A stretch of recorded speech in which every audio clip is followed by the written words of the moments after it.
Hello मेरे प्यारे बच्चों, क्या हाल चाल? बढ़िया सब। तो कैसे हो मेरे बब्बर शेर और शेरनियों?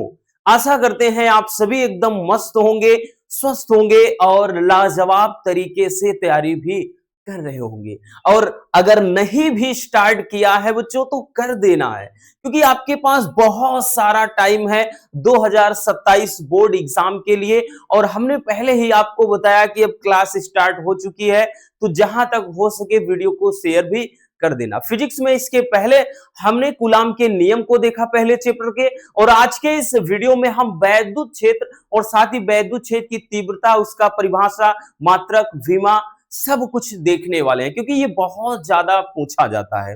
तो चलिए शुरू करते हैं, क्योंकि अगर आपको टॉप करना है 2027 के बोर्ड एग्जाम में, दिन धीरे धीरे धीरे धीरे अच्छे से आपको पकना पड़ेगा। बोलते हैं ना कि लाख दलदल हो मगर पांव जमाए रखना, खाली ही सही मगर हाथ उठाए रखना। कौन कहता है कि चलनी में पानी नहीं रुकता?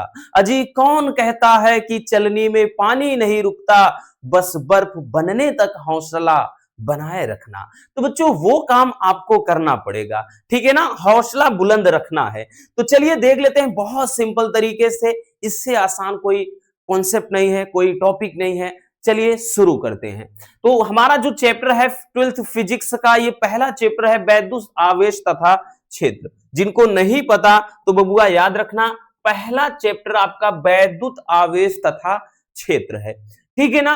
तो इसमें पहले जानेंगे वैद्युत क्षेत्र है क्या, क्योंकि छोटी छोटी चीजों को अपन समझेंगे। ये अक्सर आपके बोर्ड एग्जाम में एक नंबर में आता है कि वैद्युत क्षेत्र किसे कहते हैं। तो ये एक परिभाषा आपको दिख रही है, इसके बाद हम आपको एक लाइन की परिभाषा बताएंगे, डोंट वरी।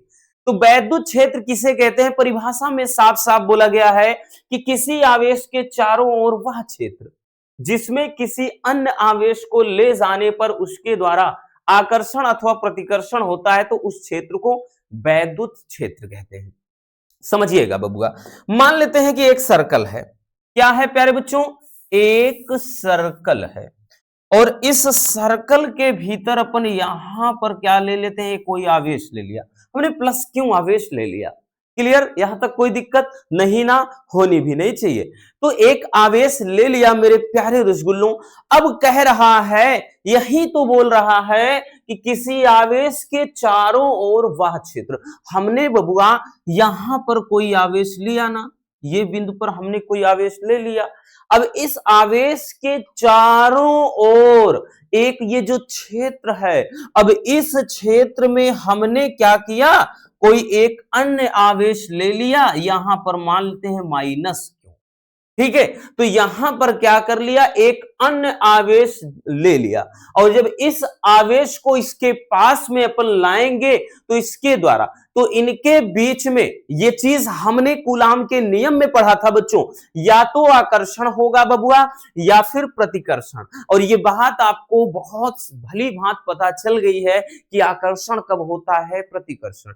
यानी ये बिरादरी वाले हैं, यानी गैर बिरादरी के हैं। बोले तो यहां गैर बिरादरी क्या मान लेते हैं? एक लड़का है एक लड़की है तो भैया अट्रैक्शन होगा, ठीक है? बाकी अगर लड़का लड़की है, मतलब लड़का लड़का है लड़की लड़की है, तो भैया मारपीट, लड़ाई झगड़ा, चुगलखोरी सब होगा। यानी यहां पर ये विपरीत प्रकार के आवेश हैं तो आकर्षित कर लेंगे, और समान प्रकार के आवेश हैं तो प्रतिकर्षित करेंगे। तो यही चीज यहां पर है। तो सीधा सा लॉजिक है कि किसी आवेश के चारों ओर वह क्षेत्र जहां पर किसी आवेश को लाने पर इनके बीच आकर्षण अथवा प्रतिकर्षण होता है, तो वो क्षेत्र ही, वो एरिया ही क्या कहलाता है? वैद्युत क्षेत्र कहलाता है, यानी इलेक्ट्रिक फील्ड कहलाता है। अथवा में एकदम सिंपल सी परिभाषा है, एक सिंपल सी, अथवा में एकदम सिंपल सी परिभाषा अपन बता देते हैं, ठीक है बबुआ? और वो परिभाषा हम एक लाइन वाली बताएंगे बस। जैसे कोई चालक है, तार है, ठीक है ना? क्योंकि तार में जाहिर सी बात है आवेश का प्रवाह होता है, आवेश के कारण ही धारा का प्रवाह होता है। तो किसी तार में हम जब भाई धारा का, हमने बताया आवेश का प्रवाह करते हैं, यानी तब क्या है? धारा का प्रवाह होता है, ठीक है? क्योंकि आवेश प्रवाह की समय दर को ही वैद्युत धारा कहते हैं। तो यहां पर लिखेंगे कि किसी किसी चालक के चारों ओर और वह क्षेत्र जहां तक वैद्युत का अनुभव किया जाए, या वैद्युत बल का बोल दें, अनुभव किया जाए,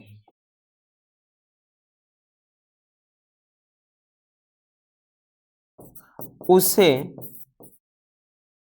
वैद्युत क्षेत्र कहते हैं। सीधी सी बात है बच्चों।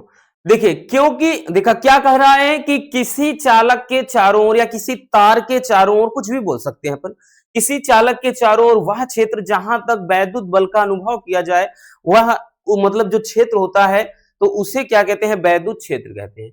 ठीक है ना। तो यहां पर जैसे कोई एक तार है, तो इस तार के चारों ओर ध्यान देना, इसके जैसे यहां पर भाई इसमें है, यहां पर कोई विपरीत प्रकार का आवेश रखा गया है या कोई तार है, तो इसमें धारा का प्रवाह होगा, तो जाहिर सी बात है इसके दोनों ओर यानी इसके चारों तरफ क्या हो जाता है, इलेक्ट्रिक फील्ड जनरेट हो जाता है। तो यहां पर वही चीज कह रहा है कि जहां तक वो बल का अनुभव किया जाएगा, जहां तक वैद्युत का प्रवाह मतलब वैद्युत का अनुभव किया जाएगा, वही फील्ड क्या कहलाता है, वैद्युत क्षेत्र कहलाता है। सीधी सी बात। तो ये परिभाषा समझ में आ गई बच्चों, बहुत ज्यादा डिफिकल्ट नहीं है, बट जो मोस्ट इंपॉर्टेंट है वो है वैद्युत क्षेत्र की तीव्रता। पहले इसको स्क्रीनशॉट कर लीजिए, हो गया ना। अब जानते हैं कि वैद्युत क्षेत्र की तीव्रता, और यही आज समझना था अपने को, यही अपने को समझना था, और ये मोस्ट इंपॉर्टेंट है प्यारे बच्चों आपके एग्जाम के दृष्टि से। ठीक है ना, काफी लाजवाब टॉपिक है, क्योंकि इसमें परिभाषा और बीमा ज्यादा पूछता है, बीमा ज्यादा इसका पूछता है, डायमेंशनल फार्मूला। चलिए देखते हैं कि वैद्युत क्षेत्र की तीव्रता किसे कहते हैं। परिभाषा पहले समझ लेते हैं कि एकांक धन परीक्षण आवेश पर क्या होता है, एकांक धन परीक्षण आवेश पर, एकांक धन परीक्षण आवेश पर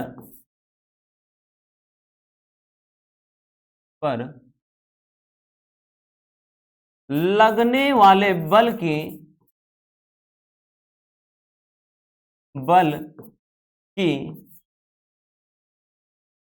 तीव्रता को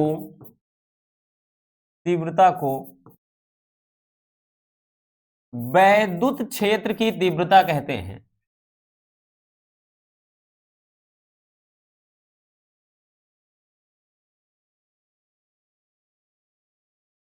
वैद्युत क्षेत्र की तीव्रता कहते हैं। अब समझना बबुआ, बहुत आसान है मेरे प्यारे रसगुल्लों। देखिए क्या कह रहा है, एकांक धन परीक्षण आवेश पर, कोई एकांक धन परीक्षण आवेश मान लेते हैं बच्चों, क्यू नॉट है, इसको क्या है, एकांक धन, और धन लगा दिया तो धन हो गया, तो एकांक धन परीक्षण आवेश ये हो गया। पर लगने वाले बल, इस पर जो बल लगता है, पर लगने वाले बल की तीव्रता को ही क्या कहते हैं, वैद्युत क्षेत्र की तीव्रता कहते हैं, यानी ई, इसे दर्शाया जाता है। तो लिखना चाहते हैं तो लिख सकते हैं, एक बार बबुआ, एक बार 1 मिनट लिख लेते हैं ये चीज कि इसे ई से दर्शाते हैं, ये चीज जानना जरूरी है हमारे लिए, दर्शाते हैं। तो फार्मूला अब तो समझ गए होंगे, यानी ई बराबर क्या होता है, F upon Q not, plus का क्यू नॉट। ठीक है, तो ये आपका फार्मूला हो जाता है। ठीक है ना, ये हो जाता है। जहां पे ध्यान देना, सब कुछ देख ही लिया हमने कि ई क्या होता है, एफ क्या है, क्यू नॉट क्या है। ठीक, ई क्या है बच्चों, वैद्युत क्षेत्र की तीव्रता, वैद्युत क्षेत्र की तीव्रता। कभी कभार पूछता है कि उपयुक्त प्रतीकों के साथ लिखिए। ठीक है, एफ क्या है, बल है, ये क्या है, धन परीक्षण आवेश,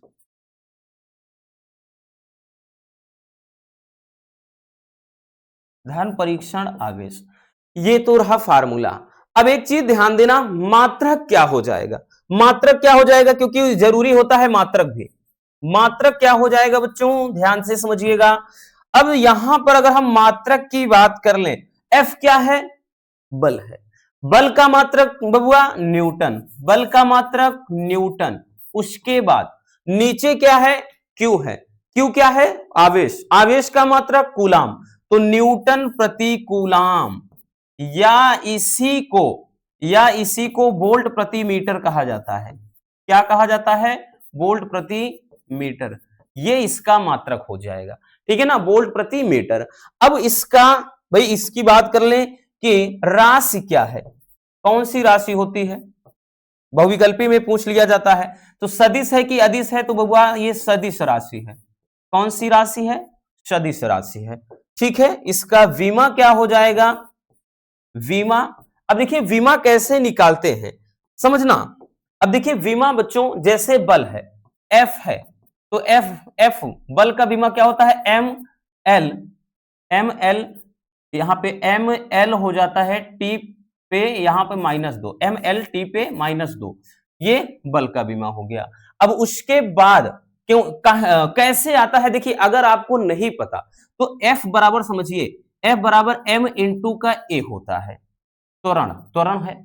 और एम का तो भाई क्या है, द्रव्य में एम का एम ही रहेगा। त्वरण, ये त्वरण बराबर क्या होता है, वेग परिवर्तन बटे समय होता है, ठीक है। त्वरण बराबर ये होता है, तो यहां पर ध्यान देना, तो ये यही हो जाता है इसका। अब वेग बराबर विस्थापन बटे भी समय होता है, वेग बराबर विस्थापन बटे भी समय, तो नीचे 2t है इसलिए ऊपर जब चला जाता है, तो यहां पर इसीलिए ये v है, तो यहां पे या विस्थापन है तो केवल ये l हो जाएगा, और नीचे 2t है इसलिए t पे -2 ऊपर चला जाता है, ठीक है ना। इसीलिए ये डायरेक्टली बल का जो हो जाता है एम एल टी पे -2 हो जाता है, और नीचे क्या है, क्यू। अब क्यू का I इंटू टी होता है, तो I का A, यानी I धारा है, इसका एम्पियर A हो जाएगा, समय का T है AT हो जाएगा, ठीक। तो यहां पे हम बीमा जब निकालेंगे तो ऊपर तो बल का एम एल टी पे -2 हो गया, और नीचे क्या हो जाएगा, नीचे पे AT हो गया, नीचे पे AT हो गया। तो ये बराबर आपका आ गया क्या चीज, एम एल टी पे -3, अब उसके बाद ए पे -1, ठीक है। यही क्या हो जाएगा, इसका विमीय सूत्र हो जाएगा, ठीक है ना। ये रहा इसका डायमेंशनल फार्मूला, यानी विमा। तो है ना, बहुत ही आसान सा टॉपिक, कोई भी दिक्कत नहीं होनी चाहिए, शायद ही इससे कुछ आसान हो, लेकिन इतना याद रखना बच्चों, काफी ज्यादा इंपॉर्टेंट है, ठीक। तो ये फार्मूला आप याद रखिएगा, बहुत बहुत ज्यादा इंपॉर्टेंट है, ठीक है ना। ये इसका मात्रक, एक ये हो जाएगा, एक ये, ठीक। और राशि कौन सी है, अदिश। डायमेंशनल फार्मूला ये रहा, तो सब कुछ आपके सामने है, ठीक। चलिए स्क्रीनशॉट कर लीजिए इसको भी।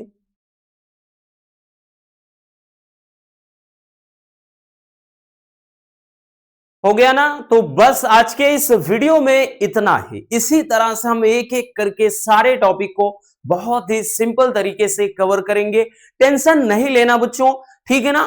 पूरा खत्म होने के बाद पूरा का पूरा न्यूमेरिकल देखेंगे वन शॉट के माध्यम से, साथ ही पूरा एक बार वन शॉट सॉल्यूशन से पूरा चैप्टर फिनिश करेंगे। मिलते हैं किसी और शानदार टॉपिक के साथ, love you, bye bye, take care. हाँ, इस वीडियो को जितना ज्यादा हो सके शेयर कर दीजिएगा, और एक प्यारा सा कमेंट बॉक्स में छोड़ दीजिए।